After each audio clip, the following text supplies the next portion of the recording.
नायब वज़ीर आला भट्टी विक्रमार्का ने कहा है कि यादाद्री थर्मल पावर स्टेशन अगले साल मई तक मुकम्मल हो जाएगा और 4000 मेगावाट बिजली ग्रिड से मुंसलिक हो जाएगी। नायब वज़ीर आला भट्टी विक्रमार्का की क़यादत में रियासती वज़रा के एक वफ़द ने यादाद्री थर्मल पावर प्लांट का दौरा किया। इस मौके पर खिताब करते हुए नायब वज़ीर आला भट्टी विक्रमार्का ने कहा कि यादाद्री पावर प्लांट स्टेशन के स्टेज 1 में बिजली की पैदावार को ग्रिड से जोड़ने का प्रोग्राम आज कामयाबी से मुकम्मल हुआ। रियासत भर में बिजली की तलब को मद्देनजर रखते हुए यह अंदाज़ा लगाया गया है कि 2028 से 2029 तक 22,288 मेगावाट बिजली की तैयारी का इम्कान है। उन्होंने कहा कि बिजली के मामले में किसी किस्म की परेशानी से बचने के लिए सख्त इक़दाम किए जा रहे हैं।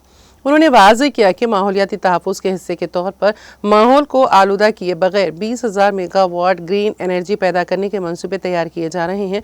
उन्होंने वाज़ेह किया है कि रियासत में जल्द ही नई तवानाई पॉलिसी लाई जाएगी। नई एनर्जी पॉलिसी लाने में दानिश्वरान बिजली के माहिरीन से बातचीत करेंगे और उनकी राय हासिल की जाएगी और इस पर मुखन्ना में बहस करेंगे और सबकी राय से नई तवानाई पॉलिसी लाएंगे।